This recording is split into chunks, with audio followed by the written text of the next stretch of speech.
అలానే మిసేశ్వరరావు, ప్రభుత్వ ఉద్యోగం వస్తే చాలు, ఇక జీవితం సెటిల్ అయిపోయినట్టే. జీవితంలో పని చేయాల్సిన అవసరం లేదు. ఏదో మనం డైలీ ఆఫీస్కి వెళ్ళి వస్తున్నా సరిపోతుంది. మన జీవితం మనకి నెల తిరిగేటప్పటికి వచ్చేస్తుంది. ఇది భావన. అందుకే ప్రభుత్వ ఉద్యోగం చిన్నదైనా సరే చాలు అని చెప్పి భావించేటువంటి వాళ్ళు చాలామంది ఉన్నారు మన పౌర సమాజంలో, మన సమాజంలో. సాఫ్ట్వేర్ ఉద్యోగం అయినా సరే, ప్యూన్ ఉద్యోగానికైనా సమానం కాదు అనేటువంటి భావన బలంగా ఉన్నటువంటి సమాజంలో మనం ఉన్నాం. ప్రైవేటు ఉద్యోగులకి ప్రభుత్వ ఉద్యోగులకి చాలా డిఫరెన్స్ ఉంది పనితీరులో. ప్రభుత్వ ఉద్యోగులు ఒకసారి ఉద్యోగం వచ్చిన తర్వాత అది ఒక గర్వంగా తనకు కాబట్టే వచ్చింది, తను మిగతా వాళ్ళకందా చాలా తెలివైన వాడిని అందుకే వచ్చింది అనేటువంటి భావం చాలా ఎక్కువ మందిలో ఉంటుంది.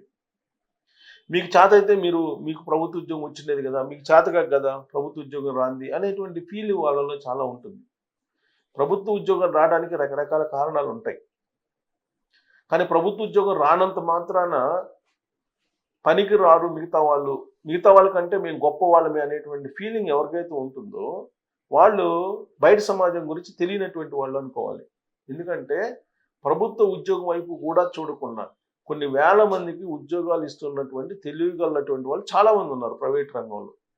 అలాగే ప్రైవేట్ రంగంలో సృష్టిస్తున్నటువంటి అద్భుతాలు ఏవైతే ఉన్నాయో ఆ అద్భుతాల్ని ప్రభుత్వ రంగ సంస్థలు చేయలేకపోతున్నాయి.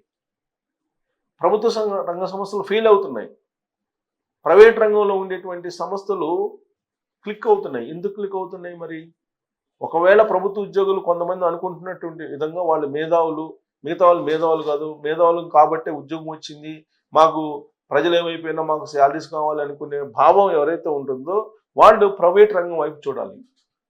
ఒకవైపు ప్రైవేట్ స్కూల్స్, ప్రభుత్వ స్కూల్స్ పక్కన పెడితే ఒక ప్రభుత్వ ఉద్యోగి మీ పిల్లల్ని ఏ స్కూల్కి పంపిస్తామని అంటే ప్రైవేట్ స్కూల్స్కే పంపిస్తానని చెప్పేటువంటి రోజులు, చెప్పేటువంటి సమాజంలో మనం ఉన్నాం. రాకెట్ ప్రయోగాలు ప్రభుత్వంలో జరుగుతున్నాయా, ప్రైవేట్లో జరుగుతున్నాయా అని అంటే ఎలన్ మాస్క్ ప్రభుత్వ రంగంలో చేయనటువంటి పరిశోధనలు చేసి సక్సెస్ అయ్యాడు ఎలన్ మాస్క్.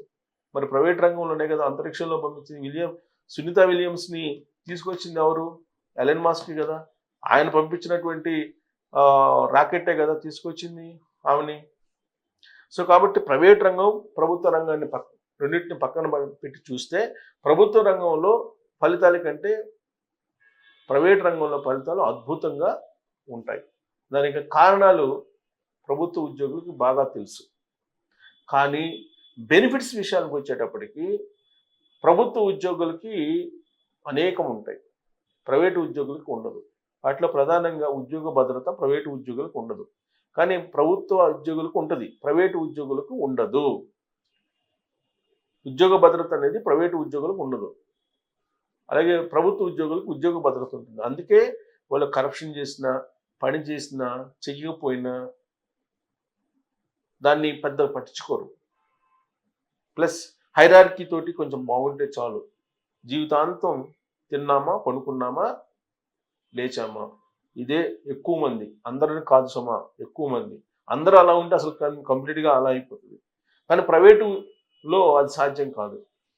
ఎప్పటికప్పుడు మీ పర్ఫార్మెన్స్ని చూపించుకోవాల్సిందే, మీ క్రియేటివిటీని చూపించుకోవాల్సిందే, మీ టాలెంట్ని చూపించుకోవాల్సిందే. లేదంటే ఎంత పెద్ద పోస్ట్లో ఉన్నటువంటి వాళ్ళైనా ఖచ్చితంగా బయటికి పోవాల్సిందే. బయటికి పంపించడం కూడా గవర్నమెంట్ ఉద్యోగిని పంపించినట్టు పంపించరు. ఇక్కడ నిర్దాక్షిణ్యంగా పంపిస్తారు. గవర్నమెంట్ ఉద్యోగిని చాలా గౌరవంగా అన్ని రకాలుగా బెనిఫిట్స్ ఇచ్చి పంపిస్తారు. కానీ ప్రైవేట్లో అలా ఉండదు. ఇది ప్రైవేటు అలాగే గవర్నమెంట్ రంగాలకు సంబంధించినటువంటి సంక్షిప్తమైనటువంటి వ్యత్యాసం. ఇలా చెప్పుకుంటూ పోతే చాలా ఉన్నాయి. అనేక రంగాల్లో, మీడియా రంగంలో ఆల్రెడీ గవర్నమెంట్కి సంబంధించినటువంటి టీవీలు ఉన్నాయి, పేపర్లు ఉన్నాయి, ప్రైవేట్ మరి క్లిక్ అయింది. అలాగే అన్ని రంగాల్లో ఉన్నాయి, ప్రతి రంగంలో ఉన్నాయి. ప్రైవేట్ ఉంది, దానికి ప్యారలల్గా గవర్నమెంట్ ఉంది. గవర్నమెంట్ రంగంలో ఫెయిల్ అవుతున్నాయి, ప్రైవేట్ రంగంలో సక్సెస్ అవుతున్నాయి. సో కాబట్టి ఇప్పుడు ప్రైవేటు ఉద్యోగులు మేధావులు లేరు అని భావించేటువంటి ప్రభుత్వ ఉద్యోగులు ఈ కంపారిజన్ చేసుకోవాలి. ఇదంతా ఒక ఎత్తు అయితే ప్రభుత్వాలు కూడా చట్టాలను ప్రభుత్వంలో ఉండేటువంటి ఉద్యోగులకు ఒక రకంగా, ప్రైవేటు ఉద్యోగులకు మరొక రకంగా ఉంటూ ఉన్నాయి. అది రీసెంట్గా మనం ఆంధ్రప్రదేశ్లో చూసాం. ప్రభుత్వ ఉద్యోగులకి 8 అవర్సే ప్లస్ 5 అవర్స్ వర్కింగ్ డేస్ సచివాలయంలో ఉండేటువంటి వాళ్ళకి. ఇలాంటివన్నీ వెసులుబాట్లు ఉన్నాయి. రావడానికి, తినడానికి, తర్వాత పోవడానికి ఇవన్నీ కూడా ఫ్రీగా ఉండే. హెచ్ఆర్, డబుల్ హెచ్ఆర్ ఇవన్నీ చాలా బెనిఫిట్స్ ఇచ్చారు వాళ్ళకి. కానీ ప్రైవేటు ఉద్యోగులకు అలా కాదు. ప్రైవేటు ఉద్యోగులకు అలాంటి బెనిఫిట్స్ ఉండవు. వాళ్ళు ఎక్కడికి రమ్మంటే అక్కడికి వెళ్ళాల్సిందే యాజమాన్యం. అక్కడ వర్క్ అయిపోయేంత వరకు ఉండాలి. డెఫినెట్గా ప్రైవేటు ఉద్యోగులకు ఉన్నటువంటి బాధ్యత ప్రభుత్వ ఉద్యోగులకి ఉండదు. దీంట్లో స్పష్టం, ఇది అందరూ తెలిసినట్టు. కానీ ప్రభుత్వ ఉద్యోగులు మీద పెత్తనం చెలాయించలేనటువంటి ప్రభుత్వాలు, పాలకులు ప్రైవేటు ఉద్యోగుల మీద పెత్తనం చెలాయించేటువంటి ప్రయత్నం చేస్తున్నారు. ఆ మేరకు చట్టాలు కూడా చేసుకున్నారు. ఇండస్ట్రీ రావాలంటే, అంటే పరిశ్రమలు రావాలంటే కార్మిక చట్టాలని తొలగించాలి, కార్మిక చట్టాలలో సడలింపులు చేయాలి అనే డిమాండ్ పెట్టినప్పుడు పారిశ్రామికవేత్తలు ఇమీడియట్గా మార్చేశారు. 8 అవర్స్ డ్యూటీని కాస్త 10 అవర్స్ చేసేసారు. మరి ఇదే ప్రభుత్వ ఉద్యోగుల చేత ఎందుకు పని చేయించలేరు? శాలరీస్ వాళ్ళకి ఎక్కువ, ప్రైవేటు ఉద్యోగులకి కంటే కూడా ప్రభుత్వ ఉద్యోగులకి. యావరేజ్ చెప్తున్నాను నేను. యావరేజ్న గవర్నమెంట్ ఉద్యోగులకి ఎక్కువ శాలరీస్ వస్తాయి, బెనిఫిట్స్ కూడా ఎక్కువ వస్తాయి. మరి డ్యూటీ అవర్స్ వచ్చేటప్పటికి ప్రైవేటు ఉద్యోగులకి మీరు 10 గంటలు ఎందుకు చేస్తారు? ఎందుకు చెయ్యాలి? అందరూ ఒకటే ఉద్యోగులు కదా. అటు ప్రభుత్వం, ఇటు ప్రైవేటు ఉద్యోగులకి 10 గంటలు ఒకటే కదా, అందరి స్టామినా ఒకటే కదా. కానీ ప్రభుత్వం ప్రైవేటు ఉద్యోగుల మీద పెత్తనం చెలాయించేటువంటి ప్రయత్నం చేస్తూ ఉంది. ఎందుకు? ప్రైవేటు ఉద్యోగుల మీద పెత్తనం చెలాయించినా నష్టం లేదు. ప్రభుత్వ ఉద్యోగుల మీద ఒకవేళ పెత్తనం చెలాయిస్తే వచ్చే ఎన్నికల్లో ఏమన్నా దెబ్బతీస్తారేమో అనేటువంటి ఒక ఆందోళన అనమాట. అందుకే ప్రైవేటు ఉద్యోగులకి ఒక కార్మిక చట్టాలు ఉండేటువంటి భద్రత అవన్నీ తీసేశారు. ఇదంతా ఒక ఎత్తు అయితే, బయోమెట్రిక్ సిస్టమ్ జనరల్గా ప్రతి ప్రైవేటు ఉద్యోగికి ఖచ్చితంగా బయోమెట్రిక్ ఉంటుంది. తర్వాత ఐరిస్ ఉంటుంది. ఇప్పుడు లేటెస్ట్గా time to time, in time, out time రెండు ఉంటాయి. ప్రైవేట్ ఉద్యోగులు పర్ఫెక్ట్గా వాళ్ళు ట్యాగ్ వేసుకొని ఐడి కార్డు పెట్టుకొని దాన్ని చేస్తేనే నీకు ఆఫీస్లోకి వెళ్ళగలం. కానీ ప్రభుత్వ ఉద్యోగులకు అది లేదు. ప్రభుత్వ ఉద్యోగులు వాళ్ళు వచ్చినప్పుడే ఆఫీసు, అలా ఉంది. బయోమెట్రిక్ పెట్టాలని చెప్పి ముఖ్యమంత్రులు చాలామంది ప్రయత్నం చేశారు.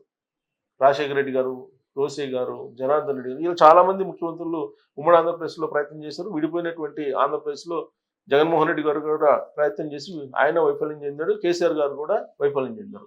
ప్రభుత్వ ఉద్యోగుల చేత బయోమెట్రిక్ యాజ్టీజ్గా బయోమెట్రిక్ని ఇంప్లిమెంట్ చేసేటువంటి ముఖ్యమంత్రులు, పాలకులు ఇప్పటి వరకు లేరు.